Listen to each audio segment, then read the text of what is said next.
জয় হিন্দ, জয় ভারত বন্ধুরা, তোমরা হচ্ছে ডিফেন্স লাভার চ্যানেল। দেখো, অগ্নিবীর আর্মির যারা পরীক্ষার্থী রয়েছো, আজকে 5 তারিখ, তোমাদের আজকে 5 তারিখে ফার্স্ট শিফটের তোমাদের হয়ে যাওয়া সমস্ত প্রশ্ন আলোচনা করব। প্রথমে জেনারেল নলেজ নিয়ে বলবো, তারপরে জেনারেল সায়েন্স, অর্থাৎ 15-15-30খানা প্রশ্নই কিন্তু আজকে আলোচনা করব। তো যারা এক্সাম দিয়েছো তারাও প্রশ্নগুলো মিলিয়ে নাও, এবং আগামী দিনে যারা পরীক্ষা দিবে তারা তো অবশ্যই দেখবে, কারণ এখান থেকেই প্রশ্ন তোমাদের রিপিট হবে, কারণ ডেলি অ্যানালাইসিস ভিডিও দেখাটা অত্যন্ত দরকার রয়েছে। ওকে, তো তুমি জিডির পরীক্ষা দিবে বলে যে স্যার টেটসম্যানের প্রশ্ন আসবে না এমনটা নয়, সব প্রশ্ন মিলিয়ে মিশেই সব মিক্স আসছে। এই জিডির পেপারের কোশ্চেন মানে কি বলবো, টেটসম্যানে এসেছে প্রশ্ন জিডিতে ভরে দিচ্ছে, আবার জিডিতে আসা প্রশ্ন টেটসম্যানে ভরে দিচ্ছে, অর্থাৎ কোনো কিছুই হালকা নেওয়া যাবে না। অগ্নিবীরের পরীক্ষা মানে তোমাকে সব অ্যানালাইসিস ভিডিও তোমাকে দেখতে হবে। তো আজকে মানে আমি যতদূর দেখলাম বুঝলাম যে টেটসম্যানের কোশ্চেনের লেভেল কিন্তু ভালোই থাকছে। টেটসম্যানের বিশেষ করে জিডির তো ঠিক থাকছে, কিন্তু টেটসম্যানের বিরাট আমার মনে হচ্ছে আজকের ফার্স্ট শিফটের প্রশ্নটা যথেষ্ট কঠিন। তোমাদের নর্মালাইজেশন বাড়বে, চিন্তার কোনো কারণে 100% নর্মালাইজেশন অনেক বাড়বে। প্রথম প্রশ্ন, পশ্চিম ভারতের সাথে কোন দেশের সীমানা তৈরি করে? তো ভারতের একবারে পশ্চিমের দিকে তো পাকিস্তান রয়েছে। এই যদি ইন্ডিয়ার ম্যাপ হয় স্যার, আমাদের এটা হচ্ছে পশ্চিম দিক, পূর্ব দিক, উপরটা উত্তর, নিচেরটা দক্ষিণ। তো এই সাইডে তো আমাদের পাকিস্তান রয়েছে ম্যাপের। তো ম্যাপের আইডিয়া থেকে কিন্তু প্রশ্ন এসছে। তো তারপরে কিন্তু মিলিয়ে নিবে পরবর্তী প্রশ্ন। প্রস্তাবনায় 2026 সাল পর্যন্ত কতবার সংশোধন করা হয়েছে? দেখো, আমাদের যে প্রস্তাবনা প্রিয়াম্বেল এখনো পর্যন্ত 2026 সাল পর্যন্ত একবার মাত্র শুধুমাত্র সংযোজন করা হয়েছে। তো এই প্রশ্নের উত্তরগুলো কিন্তু করা সম্ভব নয় প্রথমত, কারণ এগুলো যারা জানবে না, এটা হয়তো করতে পারে কিন্তু এগুলো কি করে জানবে যদি ভালো করে না পড়ে? পারবে না। তারপরে, রাজস্থানে প্রথম কোন জেলায় পঞ্চায়েতি রাজ ব্যবস্থা চালু হয়? তো আমরা প্রত্যেকে জানি যে প্রথম পঞ্চায়েতি রাজ ব্যবস্থা চালু হয় রাজস্থানে, কিন্তু রাজস্থানের আবার কোন জেলা, এটা কিন্তু একটু বেশি ভিতরে ঢুকে গেছে। টেটসম্যানের পুরো একবার অড টাইপের প্রশ্ন এসছে, যেটা হচ্ছে নাগর জেলায় কিন্তু প্রথম চালু হয়েছিল। 1905 থেকে 1919 সালের চরমপন্থী আন্দোলনের প্রধান কারণটা কি ছিল? তো অবশ্যই তার মেল যে কারণটা ছিল সে হচ্ছে স্বরাজ্য, অর্থাৎ পূর্ণ স্বায়ত্তশাসন লাভ করা। ওকে, তারপরে 17 শতকে কোন ইউরোপীয়রা পন্ডিচেরিকে প্রধান বসতি হিসেবে গড়ে তুলেছিল? তো এগুলো বেশ একটা মানে কি বলবো, কঠিন কোশ্চেন। তো এই কোশ্চেনগুলো আমি ইউটিউবে করাইনি। তো মানে কোশ্চেনগুলো সত্যি মানে আজকের যে ফার্স্ট শিফটে যাদের টেটসম্যানের পরীক্ষা দিয়েছে তারা তো বলবে যে খুবই স্যার পরীক্ষা খারাপ হয়েছে। তোমাদের কারণ নেই, তোমাদের অনেক নর্মালাইজেশন বাড়বে, দেখবে এসব প্রশ্ন সবাই করতে পারবে না। তো এটা ফরাসি যারা করেছো অবশ্যই সঠিক উত্তর। সিয়াচেন হিমবাহকে সুরক্ষিত করার জন্য কোন অপারেশন চালানো হয়? তো এটা অপারেশন মেঘদূত, 1984 সালে কিন্তু এটা চালানো হয়েছিল। পরবর্তী প্রশ্ন কি বলছে, যে 26 ফেব্রুয়ারি 2026 ভারতের রাজ্য স্তরে উদ্বোধনকে উৎসাহিত করার জন্য কোন প্রকল্প চালানো হয়েছে? তো এটা কোন প্রকল্প চালানো হয়েছে? তো অবশ্যই যে প্রকল্পটা চালানো হয়েছে সেটা হচ্ছে স্টেট ইনোভেশন মিশন, SIM, অর্থাৎ যেটা বাংলা হচ্ছে রাজ্য উদ্বোধন মিশন। তো এই ছিল প্রশ্নের লেভেল দেখেছো আজকে। তারপরে, কোন মহাদেশটি দ্বীপপুঞ্জ এবং পর্বতমালা দ্বারা বেষ্টিত?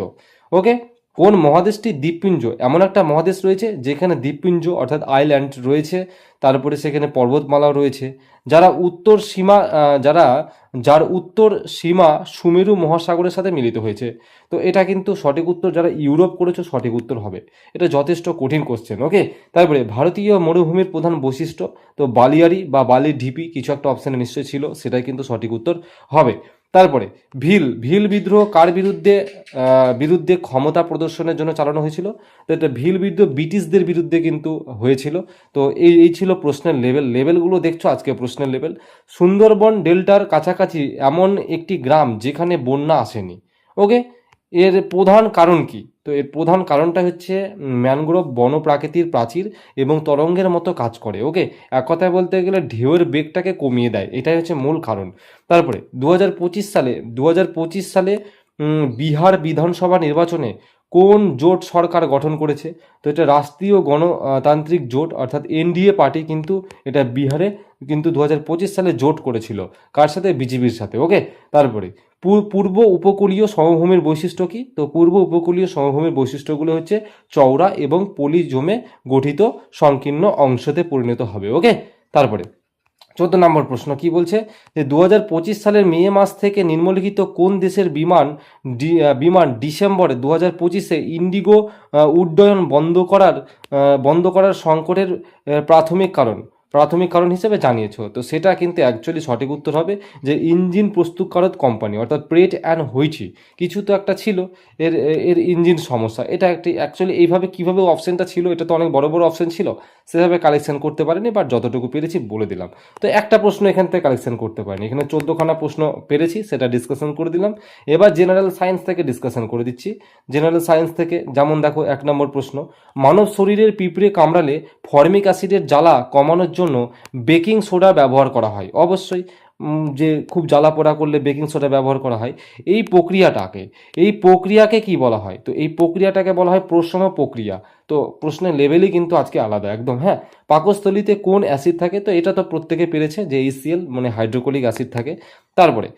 তার পরবর্তী প্রশ্নটা দেখো যে কি বলছে, যে সজীব বস্তু বা জীব নিজের অস্তিত্ব টিকিয়ে রাখার জন্য হ্যাঁ কি করে?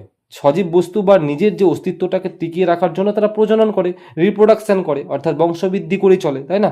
তারপরে উদ্ভিদের স্টোমাটা বা পত্ররন্ধ্রের কাজ কি? তো উদ্ভিদের যে স্টোমাটা বা পত্ররন্ধ্রের যে কাজ সেটা হচ্ছে গ্যাসের আদান প্রদান করা। ওকে, তো প্রশ্নের লেভেল দেখে বুঝতে পারছো, 1-2 প্রশ্ন সহজ ছাড়া বাকি কিন্তু সবটাই কিন্তু কঠিন। মানে আমি নিজেও আজকে অ্যানালাইসিস করতে গিয়ে বুঝলাম যে অগ্নিবীরের আজকের এই শিফটে যারা পরীক্ষা দিয়েছে তারা সব কান্নাকাটি করবে। তারপরে বৈদ্যুতিক সার্কিটে ফিউজের কাজ কি? তো অবশ্যই অতিরিক্ত তড়িৎ প্রবাহ রোধ করা। ওকে, অতিরিক্ত তড়িৎ প্রবাহ রোধ করাই হচ্ছে বৈদ্যুতিক সার্কিটের ফিউজ তারের প্রধান কাজ। নাক দিয়ে শ্বাস নেওয়ার সময় গ্যাস বা বায়ুর ছাকার কাজ কে করে? তো অবশ্যই এটা করে চুল বা শ্লেষ্মা নামে যে অর্থাৎ নাকের যে লোম বা মিউকাস যেগুলো রয়েছে সেটাই কিন্তু এর মূল কাজ করে থাকে। ওকে, তারপরে খাদ্য রান্নার ঐতিহ্যবাহী ও আধুনিক পদ্ধতিগুলো কী কী? ঐতিহ্যবাহী বললে উনুন, স্টোভ এই জিনিসগুলো বর্তমানে ব্যবহার করি। যদি আধুনিক বলে ইন্ডাকশন ব্যবহার করি, মাইক্রোওয়েভ, গ্যাস। এবার অপশানে কী ছিল সে তার ভিত্তিতে কিন্তু উত্তরটা হবে। ওকে, তারপরে একজন দৌড়বিদ বৃত্তাকার পথে দৌড়ালে, বেশ বৃত্তাকার পথে দৌড়াচ্ছে, এই বৃত্তাকার পথে তার গতি কিসের মাধ্যমে পরিমাপ করা হবে?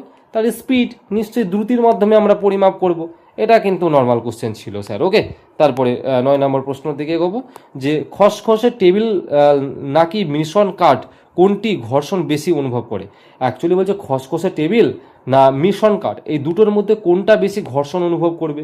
তো অবশ্যই খসখসে টেবিল, সেখানে বাঁধবে, খসখস তোমার বাঁধবে, সেখানে ঘর্ষণটা বেশি অনুভব হবে। তো এটা অনেকে হয়তো করে আসতে পারবে উপস্থিত বুদ্ধি দিয়ে। তারপরে ভর পরিমাপের এককগুলো কী কী? তো ভরের পরিমাপের কি অপশন ছিল তোমরাই বলবে। এখানে ভর পরিমাপের অনেকগুলো একক হয়, কিলোগ্রাম, গ্রাম, মিলিগ্রাম, কুইন্টাল, মেট্রিক, টন, এগুলো সবই হয়। তো যেটা অপশান ছিল সেটা সঠিক উত্তর হবে। মোমবাতির কাছে আলো আনলে কি সেটি কেন জ্বলে না? মোমবাতির কাছে আলো আনলে সেটা জ্বলে না কেন? তো এর মূল কারণ হচ্ছে অক্সিজেনের অভাব বা কমতি। যেখানে অক্সিজেন থাকবে সেখানে আগুন নিয়ে গেলে টক করে কিন্তু ধরে নেবে। ওকে, তারপরে কোনো গ্রামে যদি বর্ষাকালকে কম বৃষ্টিপাত হয় তবে তার কারণ কি হতে পারে? যদি কোনো কারণে গ্রামের বা কোনো জায়গায় যদি বর্ষাকালে বৃষ্টিপাত না হয়, তার মূল কারণটা হচ্ছে গ্রামে গাছের সংখ্যা কম হওয়া ও বনভূমি কমে যাওয়াই হচ্ছে সেখানকার মূল কারণ। যেখানে যত বেশি গাছ থাকবে তত বেশি বর্ষা ও বৃষ্টিপাত হবে। ওকে, তারপরে প্রাপ্তবয়স্ক হওয়ার সময় কোনো ব্যক্তির শরীরে বৃদ্ধি ও চুলের পরিবর্তনের কারণটা কী? অবশ্যই প্রাপ্তবয়স্ক যত হবে তত শরীরের বৃদ্ধি এবং চুলের পরিবর্তন হয়। তাই মূল কারণটা হচ্ছে শারীরিক পরিবর্তন এবং হরমোনাল চেঞ্জ বা হরমোনের প্রভাবের জন্য এটা কিন্তু হয়। ওকে, তো সায়েন্সের কিন্তু আর 2টো কোশ্চেন কালেকশন করতে পারেনি, জিকের একটা পারেনি, সায়েন্সের 2টো পারেনি। পরবর্তী শিফটের অর্থাৎ সোলজার জিডি, সোলজার টেস্টম্যান পরবর্তী আবার আলোচনা করব, টেকনিক্যাল, তোমাদের সবটাই কিন্তু আজকে আমি আলোচনা করব। সাবস্ক্রাইব করে রাখো আর এই পুরো PDF সংগ্রহের জন্য টেলিগ্রামে যুক্ত হয়ে যাবে। এই পর্যন্ত, জয় হিন্দ।